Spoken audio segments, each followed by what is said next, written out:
Welcome back.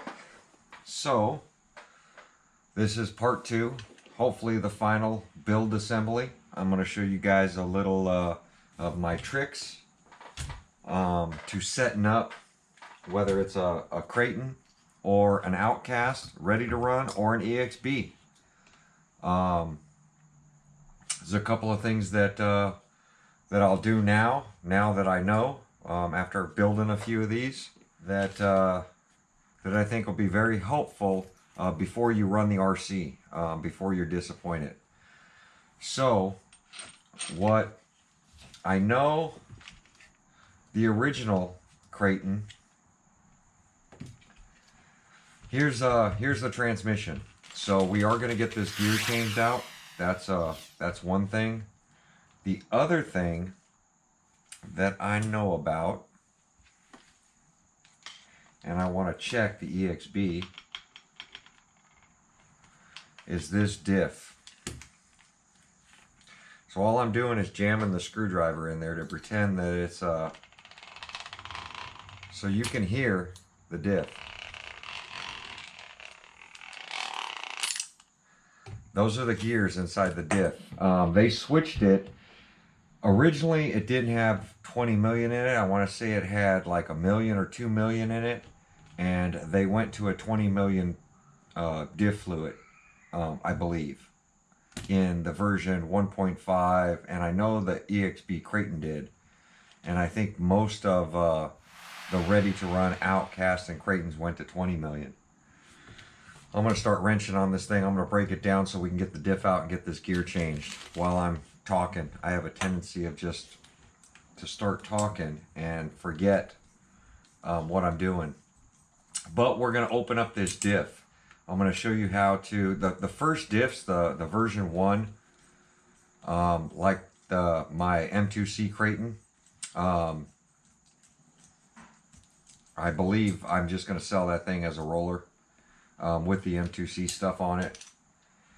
But I'm going to show you how to get the diff out. The version 1s, the diff bolts were very, very, very Loctited. And what I mean by very Loctited, you had to heat the crap out of those things, pardon my French, to get the bolts out. And on my version 1, I had broke one of the diff bolts. When I first was doing it, I went to turn it and it just snapped the head right off, and from there I heated the other 3. And that's what I mean by that diff being broken. I've already fixed it. I've already taken it back apart, put new earplugs in it, and did all that stuff. So we're going to get this mount off. I leave that front brace on. This is an ExB mount. The other ones were these were plastic, but M2C sold these in aluminum. So my Creighton has these in aluminum. And of course you see the ExB has learned, Arrma listens, and they put them in aluminum because these would snap off during crashes, which is a good thing. So let me get the wrench for this. So this will have a locking nut. This is how you have to change it. So you have to pull the transmission. I call this a transmission because there's gears in it. Then pull the bearing out, which they all have. And then you're going to slip. This is your big gear. Your spur gear is what everybody's calling it, a spur.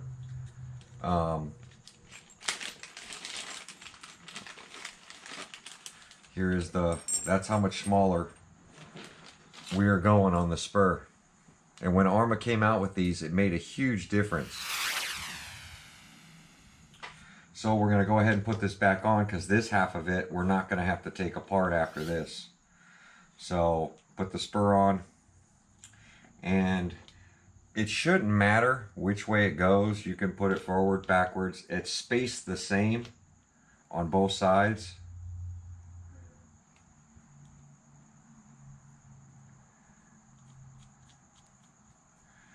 And then you don't have to crank the heck out of this thing just hold the gear and snug this up. This poly lock is going to hold it on there.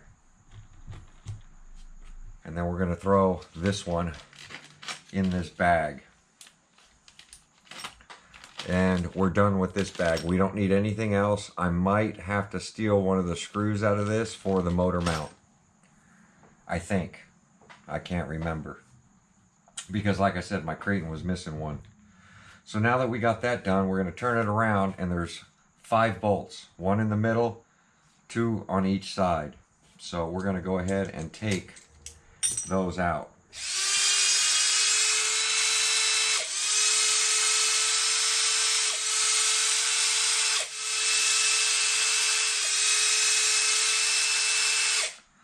Once you've done one diff or you've taken a transmission out, you learn the easy ways of working on this thing. So once we do that, we're going to go ahead and pop this transmission case in half. Push down with this finger as you pull up, so the diff and everything stays in there.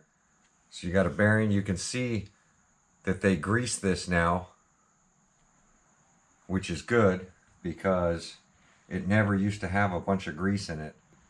And they've added a decent amount of grease to this thing, which is awesome to see.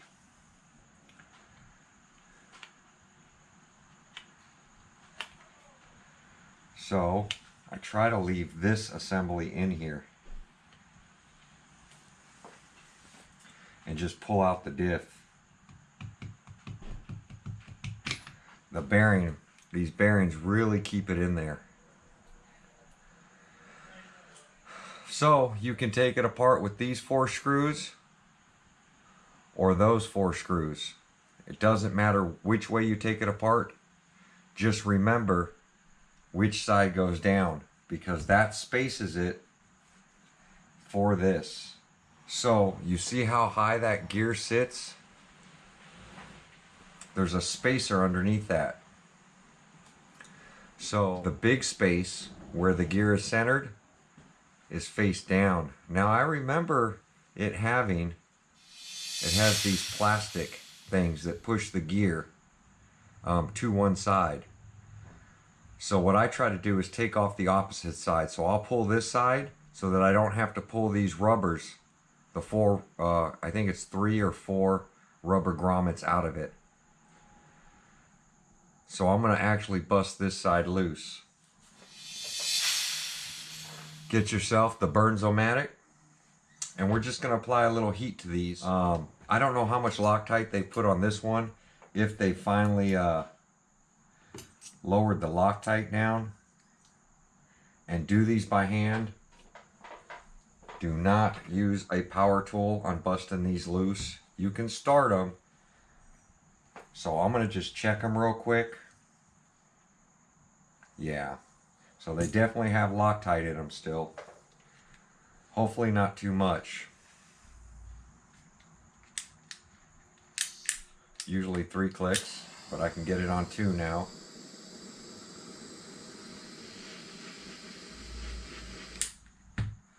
Apply a little heat. You don't want to cook that bearing. And the screws are going to come right out. If you don't add heat and you try to just manhandle this screw, what will happen is the screw will snap off. And you won't be able to drill it or tap it or get it out. It's basically buy a new diff. You really don't want to burn up that bearing.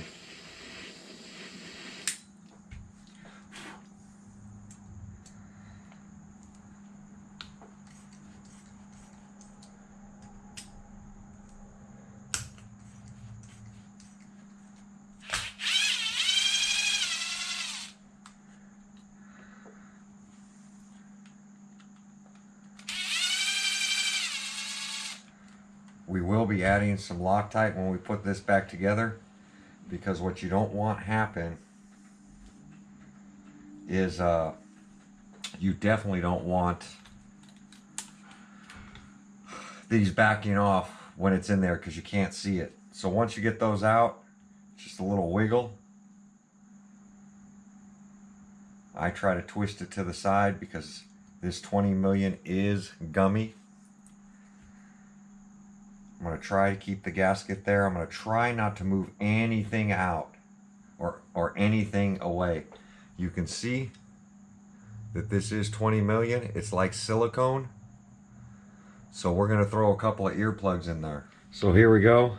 Here's a kit of silicone earplugs that you can buy at Best Buy. I think that's where I got these. It was either Best Buy or Target. We're just going to pop out a couple of these earplugs that are meant to push into your ears. We're going to squish these things down in here.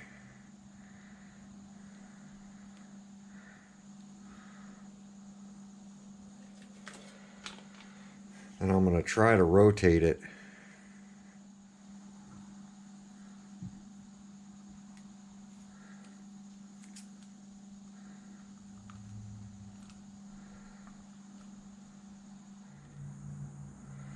I'm going to take a couple of these and crisscross them.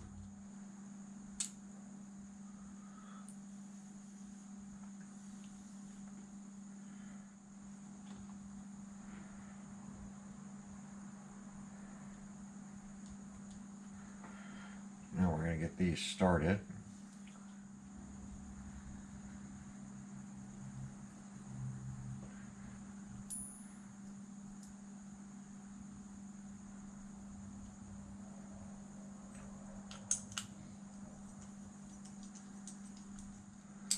Now once you start coming close to the bottom here,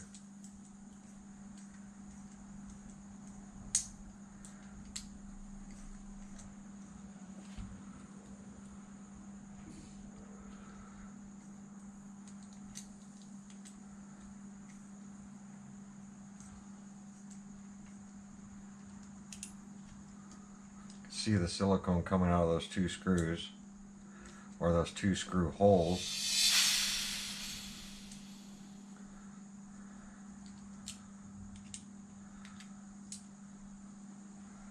You know it's not the silicone earplugs because they won't do that.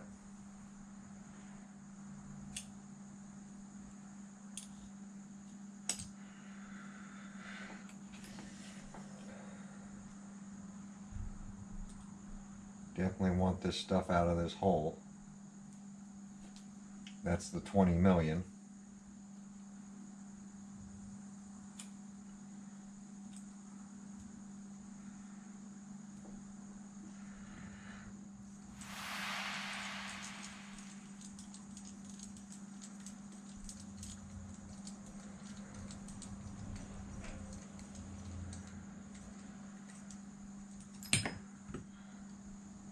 Trying to keep as much silicone and as much fluid as everything we can to keep this thing packed nice and tight. At least I like it tight. And you'll hear when it's almost like locking it, but under impact it'll actually have some give. It still will bend a drive shaft, but it won't snap things. Hopefully you'll get a little give out of this with the silicone in there instead of locking it. Is we're going to go back and try to turn this. Watch. So I'm going to put one on each side, and you see we still have some give, but it's so much stiffer.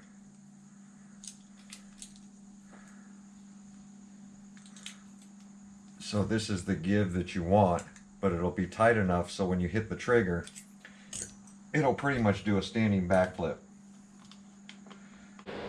All right, so we got it set back in there the right way. The rubber's facing down. Make sure that this is pushed down and that the gears match up. Got some fresh grease put into it. And we're going to get the cover back on and get this thing seated down properly.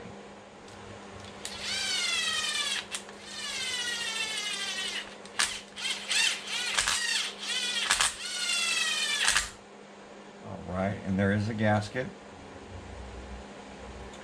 at the bottom here with the tab. So don't forget the gasket.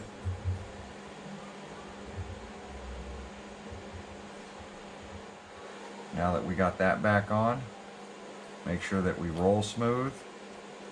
Make sure all our grease gets spread around. Definitely feels a lot smoother now. And we are going to get our motor plate back on.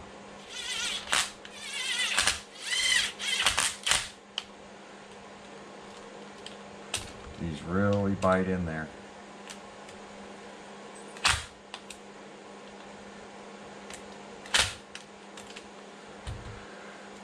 Now that I got that, we should be able to slip this motor in. One thing I learned is this: you can't trust.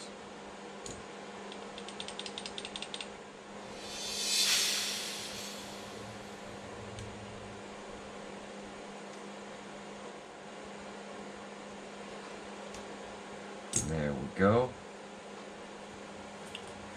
And now we can get the transmission put back in. Be right back.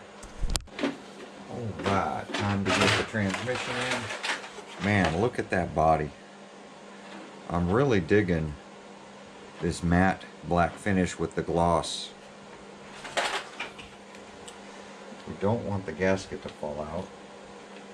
And we want the drive shafts to line up. Couple of bolts.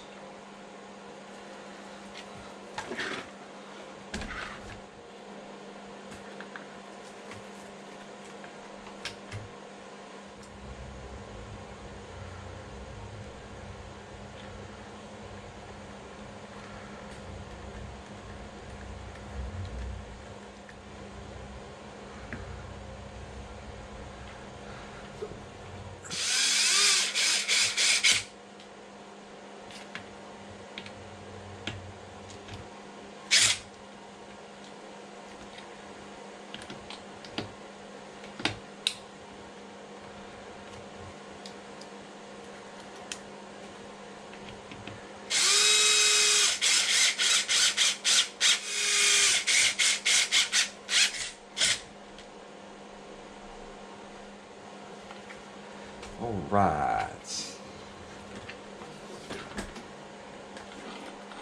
Now we got drive. And we're going to get our fan wire, nut her over to the receiver case, or route it before I put all these bars back in.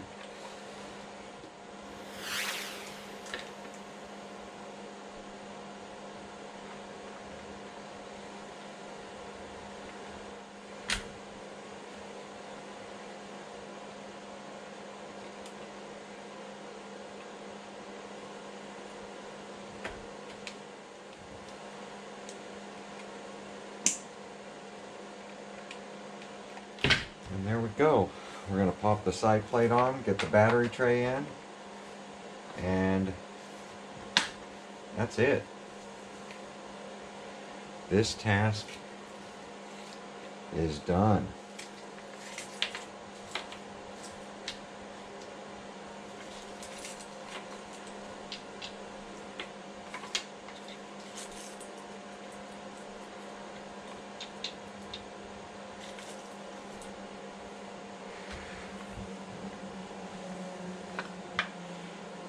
So there we go, guys. This video is getting long enough. Differential's done. Next thing we have to do is open up the receiver box again, get the fans plugged in. I am going to get these swapped out and bolt down this battery tray, and we're all done. So there we go. This is part 2. Part 3, we're going to go ahead, bolt this stuff down, and go ahead and give it a little rip, make sure everything works. But there we go, guys. Like, comment, subscribe. We'll see you guys on my next video. Thanks for watching.